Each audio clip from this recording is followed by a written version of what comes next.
তো আপনারা দেখুন ফ্রিজটা কিভাবে পুরোপুরি জ্বলে গেছে। তো তার পুরোপুরি কারণটা আপনাদের সামনে তুলে ধরছি। সোশ্যাল মিডিয়াতে প্রায়শই দেখা যায় যে ফ্রিজ বা এসির মধ্যে আগুন ধরে যায়।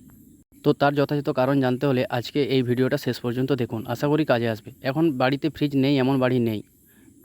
তো আপনাদের বাড়িতে যদি ফ্রিজ থেকে থাকে সেক্ষেত্রে আপনারা অবশ্যই দেখবেন যে বাড়িতে যে ফ্রিজের ডিপের মধ্যে বেশি বরফ জমছে কিনা।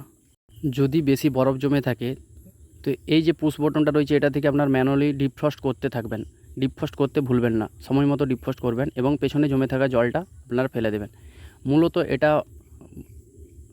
মূলত এটা ডিপের ভেতর ফুললি আইস জমে যাওয়ার কারণে এই শর্ট সার্কিট থেকেই আগুনটা জ্বলেছে। তো এটা থেকে বড় পরিমাণের অ্যাক্সিডেন্ট হতে পারে। কিছু অল্প পরিমাণ টাকা বাঁচাতে যেয়ে আপনারা এরকম দুর্ঘটনার সম্মুখীন আর হবেন না। তো আপনাদের এরকম কোনো সমস্যা থেকে থাকলে অবশ্যই আপনার নিকটবর্তী কোনো ভালো টেকনিশিয়ানকে ডাকবেন এবং একবার চেক করিয়ে নেবেন। এর থেকে আপনার বড়সড় দুর্ঘটনা হতে পারে। এরকম দুর্ঘটনা প্রায়শই ঘটছে। তো আপনার সাথে যেন না ঘটে সেই জন্য ব্যবস্থা নেবেন এবং এই ভিডিওটা শেয়ার করে অপরকে দেখার সুযোগ করে দেবেন। আর যদি আপনারা কোনো এরকম প্রবলেম ফেস করেছেন তো অবশ্যই কমেন্ট করে জানাবেন। Thank you.